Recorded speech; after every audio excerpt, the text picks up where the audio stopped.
Hello students, welcome to Sawal classes. कैसे हो आप लोग सभी। मेरा नाम है दीपक कुमार, सावल क्लासेस अबोहर से।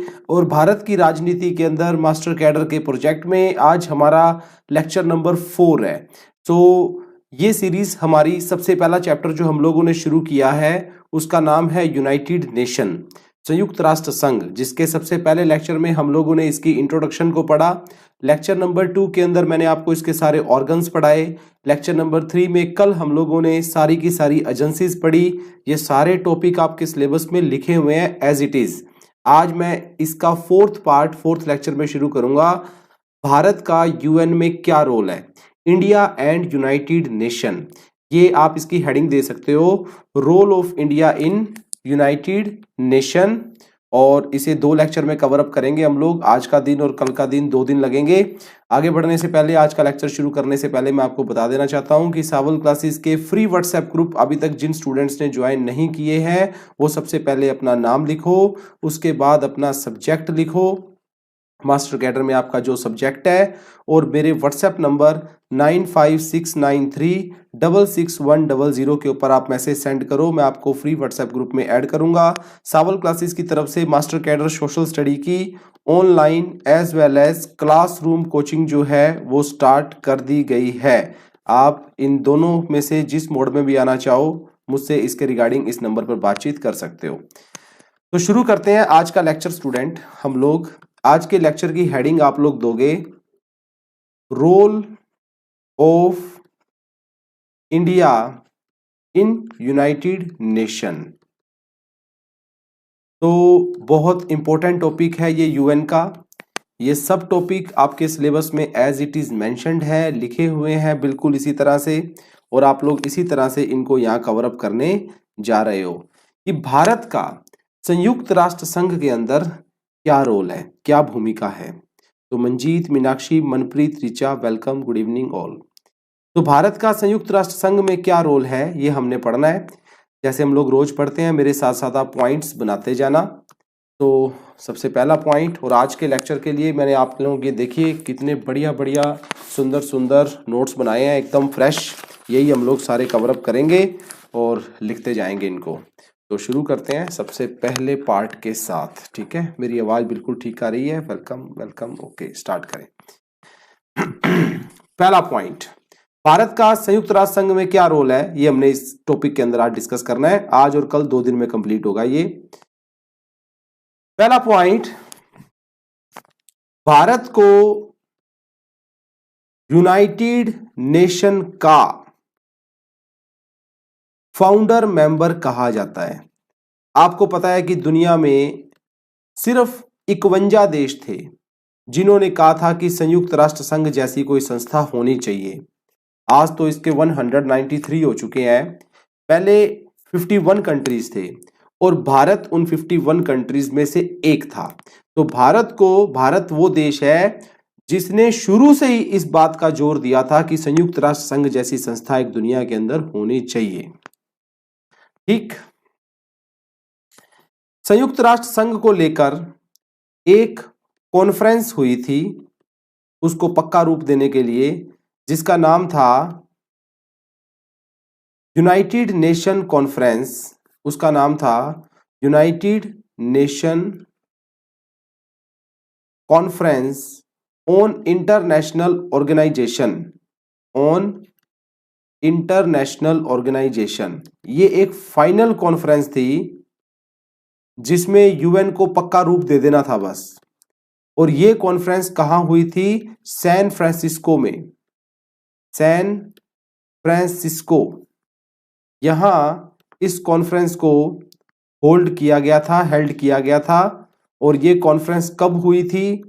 25 अप्रैल सन 1945 से लेकर 26 जून सन 1945 तक। और भारत ने इस महत्वपूर्ण कॉन्फ्रेंस को भी अटेंड किया था। भारत एक फाउंडर मेंबर था, तो यूएन को लेकर जो भी बातचीत चल रही थी उन सब के अंदर भारत बढ़ चढ़ के अपनी पार्टिसिपेशन जो है वो दिखा रहा था। आज भारत संयुक्त राष्ट्र संघ द्वारा यूएनओ का जो चार्टर है, जैसे भारत एक संविधान से चलता है उसी प्रकार यूएनओ का भी एक अपना संविधान है जिसे चार्टर कहा जाता है। तो यूएनओ का जो चार्टर है, उस चार्टर के अंदर पूरी दुनिया को चलाने के यूएनओ ने जो सिद्धांत बनाए हैं, सिद्धांतों को इंग्लिश में प्रिंसिपल्स कहा जाता है, भारत उनकी पालना करता है। यूएनओ जो अधिकार देता है सभी अपने मेंबर कंट्रीज को, उनको अपनाता है, और जो यूएनओ के इंटरनेशनल रूल्स हैं उन सबको भी फॉलो करता है। तो भारत इन सभी चीजों को फॉलो करता है, इन सभी चीजों को एक्सेप्ट करता है, इसमें कोई दो राय नहीं है। अब तो भारत एक आजाद मुल्क है। इनफैक्ट जब हम ब्रिटिश राज के अंडर भी थे तब भी हम लोग जो है यूएन के एक फॉलोअर थे। तो आप कह सकते हो कि जब हमारे देश का ब्रिटिश राज था, ब्रिटिश राज, तो 1945 से लेकर 1947 तक, 1945 से लेकर 1947, ये वो टाइम था जब हम ब्रिटिश राज के अंडर थे। तब भी भारत ने यूएन का समर्थन किया था। उसके बाद डोमेनियन स्टेटस आया भारत के पास 2.5-3 सालों के लिए। डोमेनियन स्टेटस क्या था? डोमेनियन स्टेटस का मतलब था कि जब अंग्रेजों से तो हम लोग आजाद हो गए थे पर संविधान हमारा नहीं बना था। वो 1947 से लेकर सन 1950, ये जो टाइम था, इस टाइम में भी हमने यूएन का समर्थन किया। और उसके बाद जब भारत रिपब्लिक ऑफ इंडिया बना, मतलब हमारे देश का संविधान बन गया 1950 के ऑनवर्ड, तब भी हम लोग संयुक्त राष्ट्र संघ के हितैषी हैं, समर्थक हैं, मतलब उसको फॉलो करने वाले हैं। तो भारत हमेशा से यूएन का एक सपोर्टर रहा है, ब्रिटिश राज में भी, डोमेनियन स्टेटस के टाइम भी, और अब जब हमारा संविधान लागू हो गया उसके बाद भी। ठीक, आप ये कह सकते हो कि भारत जो है वो यूनाइटेड नेशन का एक फुल मेंबर है। फुल हर चीज की मेंबरशिप को ये उसकी एक्सेप्ट करता है, और ऑफिशियली भारत ने इसको साइन कर दिया था 30 अक्टूबर सन 1945 ईस्वी के अंदर। ये बात इंपॉर्टेंट है, इसे आप लोगों ने याद रखना है। और आज भारत का पक्ष संयुक्त राष्ट्र संघ में रखने के लिए जो हमारे परमानेंट रिप्रेजेंटेटिव वहां भेजे गए हैं, परमानेंट, परमानेंट होता है स्थाई, स्थाई हमारे रिप्रेजेंटेटिव जो वहां भेजे गए हैं, हमारे परमानेंट रिप्रेजेंटेटिव जो वहां भेजे गए हैं, उनका नाम है सैयद अकबरुद्दीन। सैयद अकबरुद्दीन हमारे परमानेंट रिप्रेजेंटेटिव है, जिन्हें हम लोगों ने वहां भेज रखा है। कहां? संयुक्त राष्ट्र संघ में। और मैं आपको एक बात बता दूं, ये बड़ा पावरफुल आदमी है सैयद अकबरुद्दीन। इनके होते हुए भारत का झंडा हमेशा संयुक्त राष्ट्र संघ में बुलंद रहा है। इन्होंने बड़े अच्छे लेवल से भारत को संयुक्त राष्ट्र संघ के अंदर रिप्रेजेंट किया है। ठीक है, समझ लग रहा है सबको? आज का टॉपिक ही हमारा ये है, इंडिया एंड यूएन, भारत और यूनाइटेड नेशन। यही हम लोगों ने आज के इस लेक्चर के अंदर सारा स्टडी करना है, और आप लोग इसको बढ़िया से पढ़ते जा रहे हो। ठीक है, सैयद अकबरुद्दीन का नाम याद रखना, ये आपको पेपर में आ सकता है। भारत कब से मेंबर है ये याद रखना। ठीक है, एनीवेज आगे बढ़ते हैं नेक्स्ट पॉइंट के ऊपर। संयुक्त राष्ट्र संघ का एक जो इंपॉर्टेंट ऑर्गन है, जिसे यूनाइटेड नेशन सिक्योरिटी काउंसिल कहा जाता है, सुरक्षा परिषद कहा जाता है। क्या कहा जाता है इसको? इसे सुरक्षा परिषद कहा जाता है। यूनाइटेड नेशन की जो सुरक्षा परिषद है, इस सुरक्षा परिषद का भी भारत 7 बार मेंबर रह चुका है, 7 बार मेंबर। और इसके 5 परमानेंट मेंबर होते हैं ना, बाकी टेम्परेरी मेंबर होते हैं। 7 बार टेम्परेरी मेंबर इसका रह चुका है। 14 साल भारत ने अपने रीजन को, अपने क्षेत्र को वहां रिप्रेजेंट किया है यूनाइटेड नेशन सिक्योरिटी काउंसिल में। तो ये एक बड़ी बात है, इसे आप लोगों ने ध्यान रखना है। और सबसे लास्ट टाइम हम लोग इसके मेंबर कब थे? आपको एक क्वेश्चन आ सकता है कि सबसे लास्ट टाइम भारत सुरक्षा परिषद का मेंबर कब था? आप बताओगे 2011-12 में था। 2011-12 का जो साल था वो सबसे लास्ट वाला साल था, जब हम लोगों ने सुरक्षा परिषद के अंदर अपनी सेवाएं दी, अपने रीजन को हम लोगों ने वहां रिप्रेजेंट किया। ठीक, हाँ जी, नोट डाउन करते जा रहे हो। अगला पॉइंट ये आप लोगों ने लिखना है कि भारत जो है वो G4 का मेंबर भी है। अब ये G4 क्या है, ये एक टॉपिक से थोड़ा सा हल्क जो है हटके है। G4 को ग्रुप ऑफ 4 नेशन कहा जाता है। धरती पर 4 ऐसे देश हैं जिसमें सबसे पहला है ब्राजील, दूसरे देश का नाम है जर्मनी, तीसरे देश का नाम है इंडिया और चौथे देश का नाम है जापान। ये 4 ऐसे देश हैं जो एक दूसरे को सपोर्ट करते हैं, एक दूसरे की मदद करते हैं। अभी जैसे यूनाइटेड नेशन की सिक्योरिटी काउंसिल जो सुरक्षा परिषद है, उसमें 5 देशों के पास वीटो पावर है जो उसके परमानेंट मेंबर हैं, जैसे United kingdom, United state of America, China, Russia और फ्रांस। ये 5 परमानेंट मेंबर है। पर ब्राजील चाहता है कि हमें भी बनाओ, जर्मनी चाहता है हमें बनाओ, भारत चाहता है हमें बनाओ, जापान चाहता है कि हमें भी बनाओ। हम लोग भी इस दुनिया के बड़े लोकतंत्र हैं, हम लोग भी एक बड़े देश हैं, हमारी भी तो भूमिका होनी चाहिए। इन चारों देशों ने अपना एक ग्रुप बना लिया कि हम चारों एक दूसरे को सपोर्ट करेंगे कि हमें भी सुरक्षा परिषद के अंदर एंट्री दी जाए। ठीक है, इसे G4 कंट्रीज कहा जाता है। और इसी के साथ अगला पॉइंट आप ये भी रखना कि भारत G77 का मेंबर भी है। अब ये क्या चीज है, देखो पहली बात, इसमें जो G है ना, G का मतलब होता है ग्रुप ऑफ, जैसे ग्रुप ऑफ 4 नेशन, और G77 का मतलब है ग्रुप ऑफ 77 नेशन।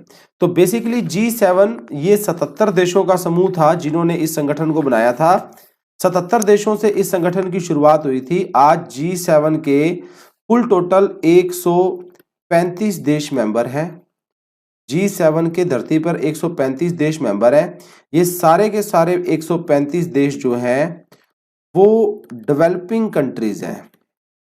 135 के 135 सारे के सारे क्या है, ये सारे के सारे डेवलपिंग कंट्रीज हैं। और इन डेवलपिंग कंट्रीज ने अपना एक ग्रुप बना रखा है और यूनाइटेड नेशन को इन एफिलिएट किया हुआ है। ठीक है, ताकि हम डेवलपिंग कंट्रीज भी अपनी भूमिका कुछ अलग से बनाए, रिप्रेजेंटेशन यूएन में इस हिसाब से रखें। तो भारत G77 का मेंबर भी है, ये हमें भूलना नहीं चाहिए। ठीक है, नेक्स्ट आगे बढ़ते हैं। हाँ, these 4 countries want to become permanent member. तो इसीलिए ये चारों का ग्रुप है अपना कि अगर दुनिया में कहीं भी बात होएगी भारत की तो बाकी 3 उसकी सपोर्ट करेंगे, अगर बात होएगी जापान की तो फिर बाकी जो 3 रह गए वो उसकी सपोर्ट करेंगे। ये चारों भी परमानेंट मेंबर बनना चाहते हैं, इनका समूह G4 कहलाता है। ठीक है, एनीवेज अगला पॉइंट है भारत की यूएन में क्या भूमिका है। जब यूनाइटेड नेशन का संविधान लिखा जा रहा था, जिसे हम लोग चार्टर बोलते हैं, ठीक है, यूनाइटेड नेशन के संविधान को चार्टर कहा जाता है। तो उस चार्टर को बनाने के लिए भी भारत ने अपनी महत्वपूर्ण भूमिका जो है वो निभाई थी। चार्टर को बनाने के अंदर भी इन्होंने अपनी तरफ से हेल्प की थी।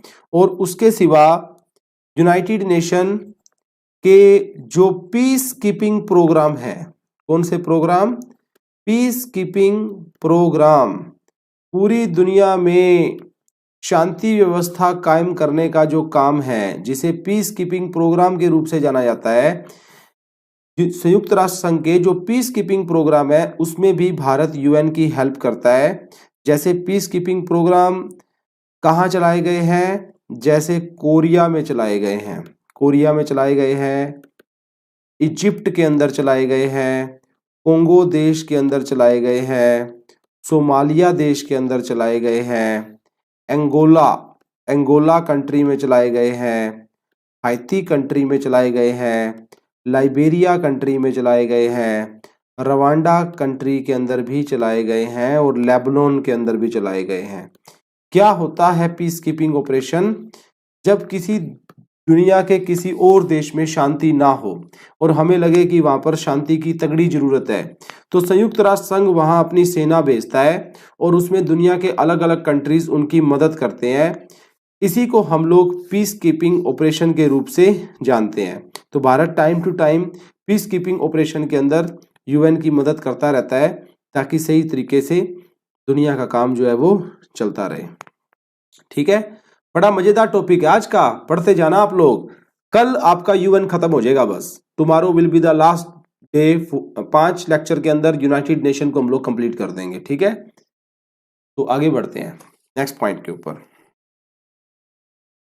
नेक्स्ट पॉइंट, अगले पेज पे चलते हैं जी। देखो सारे जने, देखो मैंने आपको फर्स्ट लेक्चर में बताया था कि यूनाइटेड नेशन संयुक्त राष्ट्र संघ बनने से पहले दुनिया में हुआ करता था लीग ऑफ नेशन। क्या हुआ करता था? League of nation.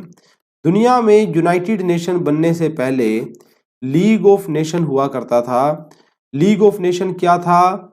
जो इसके भी काफी सारे देश मेंबर थे, ये यूएन से पहले था। भारत लीग ऑफ नेशन का भी मेंबर रहा है, मतलब दुनिया में कोई अंतरराष्ट्रीय पंचायत बनी हो, भारत उसका मेंबर बनता ही बनता है। इनफैक्ट हम लोग तो कॉमनवेल्थ के भी मेंबर्स हैं।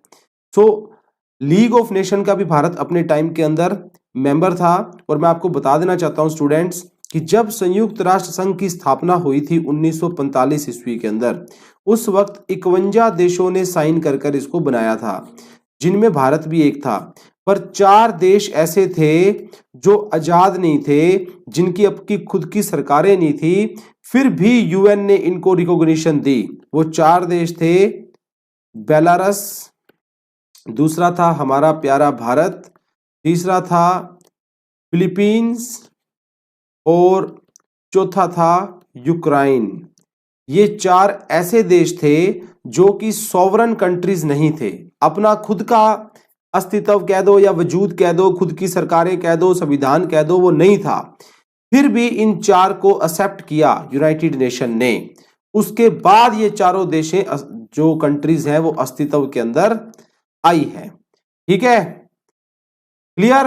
लिख लिया? बेलारस, भारत, फिलीपींस, यूक्रेन, ये 4 देशों का अस्तित्व उसके बाद के अंदर आया है, यूनाइटेड नेशन से वर्कआउट होने के बाद। ठीक, चलो बहुत बढ़िया, बहुत बढ़िया। आगे बढ़ते हैं नेक्स्ट पॉइंट के ऊपर। हम लोग अगला पॉइंट हम लोग लिखेंगे कि भारत की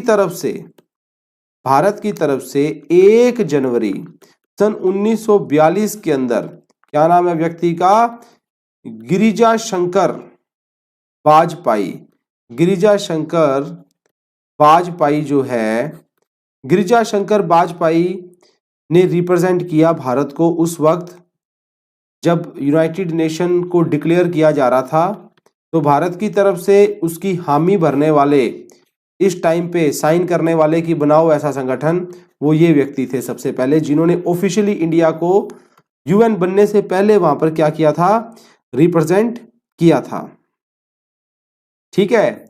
अगला पॉइंट, भारत ना कि सिर्फ यूएन को सपोर्ट करता है, बल्कि यूएन की जितनी भी चाइल्ड एजेंसीज हैं, कल मैंने पढ़ाई थी ना आपको सारी की सारी, वो सब चाइल्ड एजेंसीज का भी भारत मेंबर है।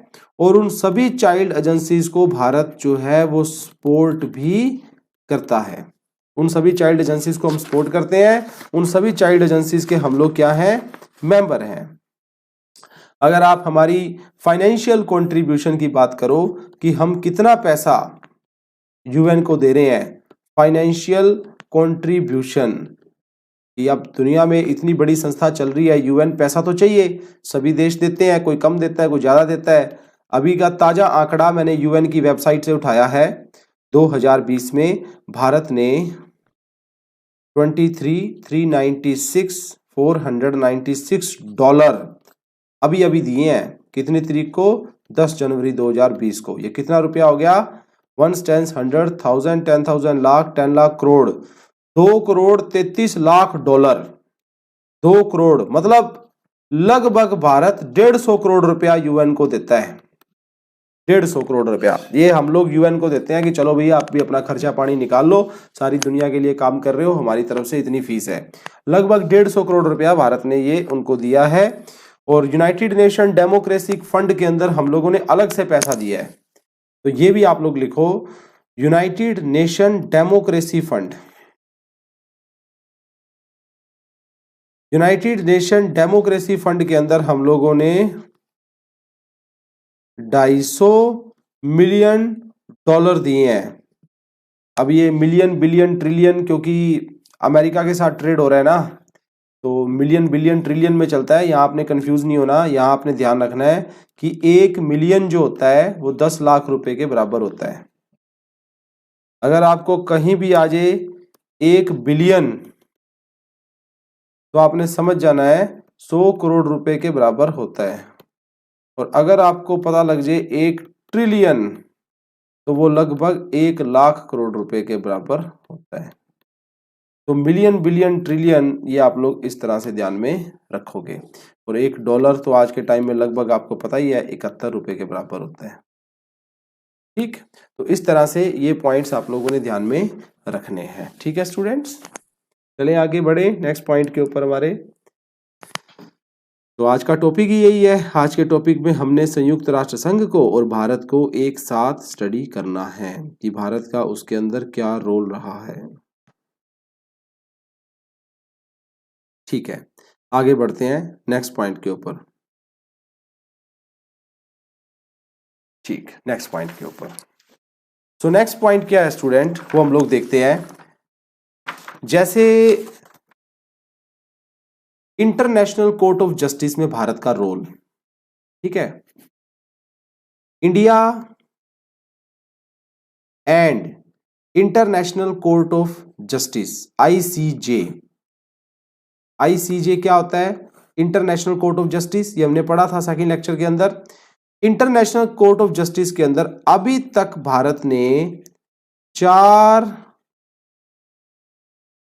परमानेंट जज दिए हैं। ठीक है, International Court of Justice the Hague Netherland के अंदर आप लोग सभी जानते हो 4 परमानेंट जज दिए हैं। सबसे पहले जज का नाम है सर बेनेगल राव, 1952 से लेकर 1953। दूसरा है नागेंद्र सिंह,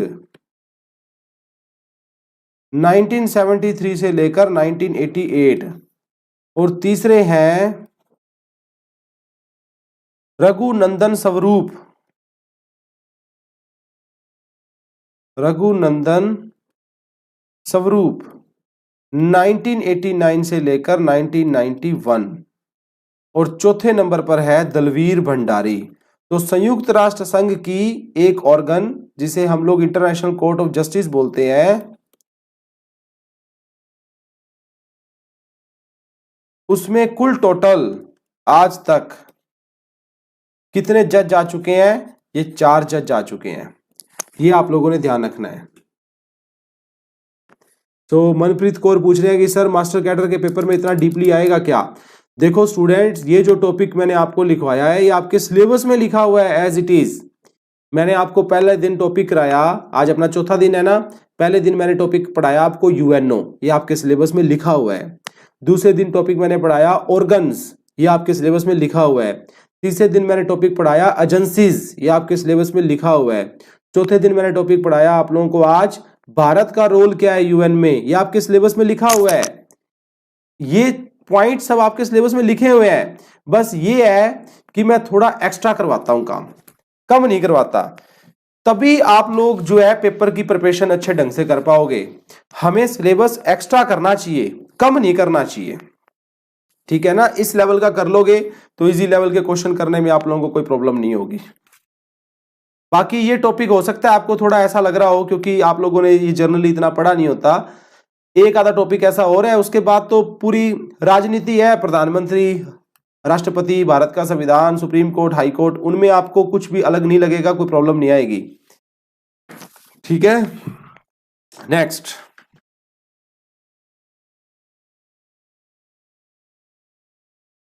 ठीक है, नेक्स्ट आगे चलते हैं।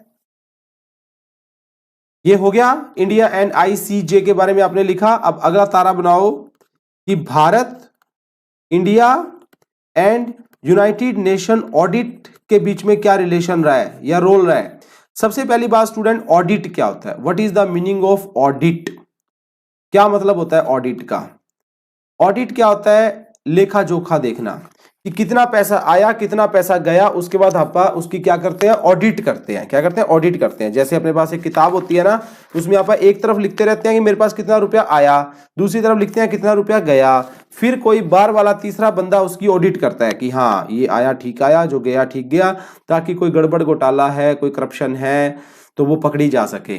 तो यूनाइटेड नेशन की भी ऑडिट होती है, यूनाइटेड नेशन खर्चा करता है तो यूनाइटेड नेशन की ऑडिट की जाती है। उसमें भारत का क्या रोल है, उसमें भारत का रोल क्या है कि नवंबर 2016 के अंदर भारत के सीएजी जो पहले हुआ करते थे विनोद राय, विनोद राय ध्यान रखना ये भारत में फॉर्मर सीएजी थे। अब ये सीएजी क्या होता है, ये मैं आपको राजनीति के अंदर टॉपिक आएगा, आपको आराम से पढ़ाऊंगा। सीएजी को comptroller auditor general of India के रूप से जाना जाता है। इन्हें बनाया गया था चेयरमैन यूनाइटेड नेशन के अंदर, किस चीज का, इन्हें बनाया गया था chairman of United nation panel of external auditor, panel of external auditor ये बनाया गया था विनोद राय को। यूनाइटेड नेशन का वो पैनल जो बाहर से ऑडिट करेगा, उस पैनल का चेयरमैन बनाया गया था विनोद राय को। एक तो ये रोल हमने ऑडिट के रूप में वहां दिया। दूसरा, जो शशिकांत शर्मा है, ये भी भारत में इनके बाद आए थे, शशिकांत शर्मा। शशिकांत शर्मा भी भारत के सीएजी रह चुके हैं। इन्हें मेंबर बनाया गया है किस चीज का, United nation board of auditor general, United nation board of auditor general का इनको भी क्या बनाया गया है, मेंबर बनाया गया है। एक आप लोगों ने ये याद रखना है, ठीक है। तो यूएन ऑडिट के अंदर इन दोनों का क्या क्या रोल है वो आप लोगों ने देख लिया। आगे देख लेते हैं तीसरा पार्ट। एक तो आपने आईसीजी के अंदर देख लिया, एक आपने ऑडिट के अंदर देख लिया, अब ज्वाइंट इंस्पेक्शन यूनिट के अंदर भी देख लेते हैं। तो तारा बनाते हैं, यूनाइटेड नेशन की एक यूनिट है जिसे ज्वाइंट इंस्पेक्शन यूनिट कहा जाता है, that is called joint inspection unit. अब ज्वाइंट इंस्पेक्शन यूनिट क्या है, ये एक तो इवैल्यूएशन करती है, मूल्यांकन करती है। दूसरा, ये इंस्पेक्शन करती है, छानबीन करती है, और इन्वेस्टिगेशन करती है, जांच पड़ताल करती है किसी भी सिस्टम का वाइडली। जांच पड़ताल वाली, जैसे जांच पड़ताल के लिए होती है ना जो चीज, जो डिपार्टमेंट, जो बॉडी, ये वो है। और इसके अंदर ए गोपीनाथ इसके चेयरमैन है, ये भारत का व्यक्ति है। ए गोपीनाथ इसका चेयरमैन बना है, कब, सिंस 2013 से है, और उनको फिर बना दिया गया है, ये एट प्रेजेंट है। A Gopinath is the chairman of joint inspection unit. ये किसका है, संयुक्त राष्ट्र संघ का है, ठीक। तो this is the topic of role of India in United Nation. अगले नंबर के ऊपर आते हैं हम लोग, अगले नंबर के ऊपर अगला तारा बनाते हैं। अगला तारा है model united nation. Model united nation सन 1966 ईस्वी के अंदर जो कैथेड्रल थे, कैथेड्रल मॉडल यूनाइटेड नेशन। देखो यूनाइटेड नेशन क्या करता है, बस एक दो पॉइंट्स और है स्टूडेंट आज के लेक्चर के, स्टे कनेक्टेड। आज का अपना टॉपिक यही कंप्लीट करेंगे थोड़ी देर में। कैथेड्रल मॉडल यूनाइटेड नेशन ये एक तरह का इनका स्कूल होता है। यूनाइटेड नेशन ने अपना एक फ्रेमवर्क बनाया हुआ है कि ये सारी चीजें बच्चों को एक साल आप पढ़ाओ, उससे वो ग्लोबल लीडर बनेगा, ग्लोबल थिंकर बनेगा, ग्लोबल एनालाइजर बनेगा। अभी जैसे हमने दुनिया में कुछ ग्लोबल लीडर भी तो तैयार करने होते हैं ना, जिनकी सोच पूरे दुनिया की हो, मतलब सोच का दायरा हमने बच्चों को ऐसा तैयार करना है जो वर्ल्ड लेवल की थिंकिंग रखे। ऐसों को पढ़ाना पड़ता है कि यूएन क्या है, ये क्या है, वो क्या है, ग्लोबल प्रॉब्लम्स क्या है। अब जैसे विश्व लेवल पर टेररिज्म पूरे दुनिया की समस्या है, आतंकवाद जो है पूरे दुनिया की समस्या है, और क्लाइमेट जलवायु परिवर्तन पूरे दुनिया की जो है वो समस्या है। इसके सिवा जैसे आर्थिक स्टेबिलिटी रखना, महंगाई का ना बढ़ना, ये दुनिया लेवल की प्रॉब्लम्स हैं। तो दुनिया लेवल की प्रॉब्लम्स को एड्रेस करने के लिए हमें बच्चों को तैयार करना पड़ता है। तो ऐसा मॉडल यूएन जो स्कूल है वो भारत के अंदर जो मुंबई का स्कूल था उन्होंने इस करिकुलम को लॉन्च किया था सन 1966 ईस्वी के अंदर। उस स्कूल का नाम है John Cannon school. John Cannon school ये वो स्कूल है जिन्होंने कैथेड्रल मॉडल ऑफ यूएन को यहां लागू किया था। तो this is the role of United Nation in India and this is the role of India in United Nation. तो इस तरह से आप लोग इस टॉपिक को समझ सकते हो। ठीक है, कुछ फैक्ट्स और हैं इसके अंदर हम लोग लिखते हैं, उसके बाद टॉपिक को कंक्लूड करेंगे। जैसे भारत जो है, भारत अभी हम लोग आने वाले दिन में कल जैसे है हम लोग कल पढ़ेंगे कि भारत ने कैसे अंतरराष्ट्रीय योग दिवस यूएन से घोषित कराया, पीस कीपिंग ऑपरेशंस में भारत ने कितने रोल प्ले किए हैं, हमारे कितने सैनिक आज तक यूएन के ऑपरेशन में बाहर गए हैं। ये सब चीजें अभी कल आएंगी आपकी, ये लेक्चर नेक्स्ट 5वें लेक्चर में कवर करूंगा मैं इसको। तो भारत ने संयुक्त राष्ट्र संघ की महासभा, जिसे यूनाइटेड नेशन की जनरल असेंबली कहा जाता है, आपको पता है ना, ये वही सदन है जहां से हर प्रकार के कानून पास होते हैं। तो भारत ने हमेशा वहां एक तो कोलोनाइजेशन, जो कोलोनिजियम होता है, जैसे कि इंग्लैंड वालों ने अपनी कॉलोनियां बना रखी थी ना कि ये देश हमारे अंडर है, ये देश हमारे अंडर है, ये देश हमारे अंडर है, उसके खिलाफ हमेशा आवाज उठाई है। भारत ने हमेशा रेशियल डिस्क्रिमिनेशन, जो धर्म के नाम पर, जाति के नाम पर, भाषा के नाम पर, रंग रूप के हिसाब से जो भेदभाव किए जाते हैं, हमेशा उसके खिलाफ आवाज उठाई है। कहाँ? यूएनजीए के अंदर, महासभा, यूनाइटेड नेशन जनरल असेंबली जो महासभा है उसके अंदर आवाज उठाई है। और आपको जान के खुशी होगी कि भारत की एक महिला जिसका नाम है विजय लक्ष्मी पंडित, भारत की एक महिला विजय लक्ष्मी पंडित 1953 के अंदर पहली महिला प्रेसिडेंट बनी थी, फर्स्ट फीमेल प्रेसिडेंट बनी थी।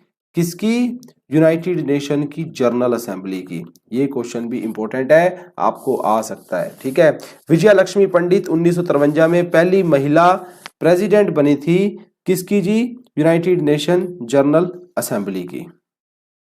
ठीक है, इसके सिवा भारत ने 1947-48 में यूनाइटेड नेशन का जो डेलीगेशन जिसने ह्यूमन राइट्स पे रिपोर्ट तैयार की थी उनकी मदद की थी।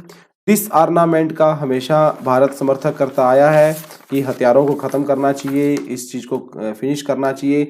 तो ये हमारा इसका पार्ट ए है स्टूडेंट, जो मैंने आज आप लोगों के साथ डिस्कस किया है कि भारत का यूनाइटेड नेशन में क्या रोल है।